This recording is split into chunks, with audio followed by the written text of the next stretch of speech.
Chancellor Scholz. Friends, Guten Tag, नमस्कार।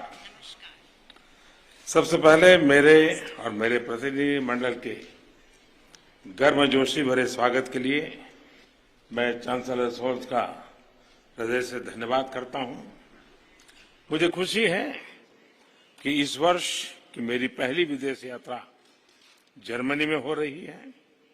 इस वर्ष के शुरुआत में किसी विदेशी लीडर के साथ मेरी पहली टेलीफोन वार्ता भी मेरे मित्र चांसलर शोल्ज के साथ हुई थी। चांसलर शोल्ज के लिए भी आज की भारत जर्मनी आईजीसी इस वर्ष की किसी भी देश के साथ पहली आईजीसी है। ये कई फर्स्ट दर्शाते हैं कि भारत और जर्मनी दोनों ही देश इस महत्वपूर्ण पार्टनरशिप को कितनी प्राथमिकता दे रहे हैं। लोकतांत्रिक देशों के तौर पर भारत और जर्मनी कई कॉमन मूल्यों को साझा करते हैं।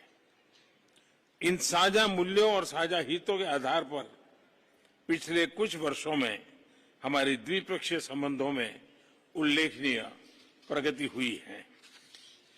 हमारी पिछली आईजीसी 2019 में हुई थी। तब से विश्व में महत्वपूर्ण परिवर्तन हुए हैं। कोविड-19 महामारी ने वैश्विक अर्थव्यवस्था पर विनाशकारी प्रभाव डाला है। हाल की जियोपॉलिटिकल घटनाओं ने भी दिखाया कि विश्व की शांति और स्थिरता कितनी नाजुक स्थिति में है और सभी देश कितने इंटरकनेक्टेड हैं। यूक्रेन के संकट के आरंभ से ही हमने तुरंत युद्ध विराम का आह्वान किया और इस बात पर जोर दिया था कि विवाद को सुलझाने के लिए बातचीत ही एकमात्र उपाय है। हमारा मानना है कि इस युद्ध में कोई विजयी पार्टी नहीं होगी, सभी को नुकसान होगा। इसलिए हम शांति के पक्ष में हैं। यूक्रेन संघर्ष से उत्पन्न उथल-पुथल के कारण तेल की कीमतें आसमान छू रही हैं। विश्व में खाद्यान्न और फर्टिलाइजर की भी कमी हो रही है। इससे विश्व के हर परिवार पर बोझ पड़ा है, किंतु विकासशील और गरीब देशों पर इसका असर और गंभीर होगा। इस संघर्ष के ह्यूमैनिटेरियन इंपैक्ट से भारत बहुत ही चिंतित है।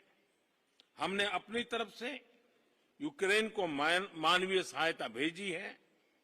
हम अन्य मित्र देशों को भी अन्य निर्यात, तेल आपूर्ति और आर्थिक सहायता के माध्यम से मदद करने की कोशिश कर रहे हैं। आज छठी आईजीसी में से भारत जर्मनी भागीदारी को एक नई दिशा मिली है। इस आईजीसी ने एनर्जी और एनवायरनमेंट दोनों क्षेत्रों में हमारे सहयोग को महत्वपूर्ण गाइडेंस दिया है। मुझे विश्वास है कि आज किए गए निर्णयों का हमारे क्षेत्र और विश्व के भविष्य पर सकारात्मक प्रभाव पड़ेगा। आज हम Indo Germany partnership on green and sustainable development launch कर रहे हैं। भारत ने ग्लासगो में अपने क्लाइमेट एम्बिशन को बढ़ाकर विश्व को यह दर्शाया है कि हमारे लिए ग्रीन एंड सस्टेनेबल ग्रोथ एक आर्टिकल ऑफ फेथ है।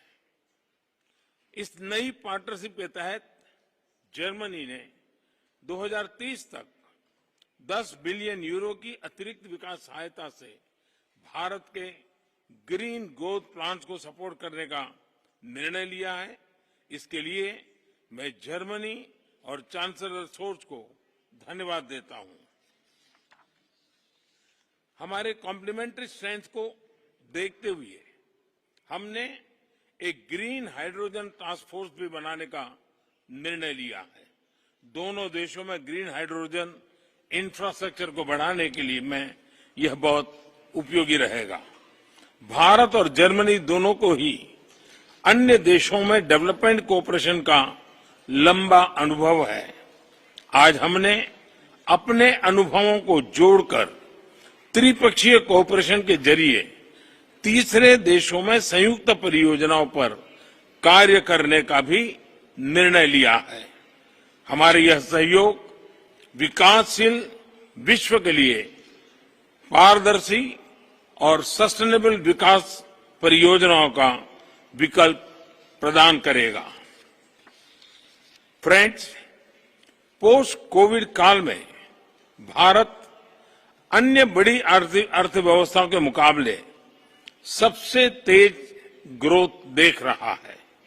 हमें विश्वास है कि भारत वैश्विक रिकवरी का महत्वपूर्ण स्तंभ बनेगा। हाल ही में हमने बहुत कम समय में यूएई तथा ऑस्ट्रेलिया के साथ व्यापार समझौतों पर हस्ताक्षर किए। ईयू के साथ भी हम एफटीए वार्ताओं में शीघ्र प्रगति के लिए प्रतिबद्ध हैं। भारत के कुशल कामगारों और प्रोफेशनल से कई देशों की अर्थव्यवस्थाओं को लाभ मिला है। मुझे विश्वास है कि भारत और जर्मनी के बीच हो रहे comprehensive migration and mobility partnership agreement से दोनों देशों के बीच आवाजाही सुगम बनेगी। मैं फिर एक बार आज की समिट के लिए, आपके इनिशिएटिव के लिए आपका बहुत बहुत धन्यवाद करता हूं।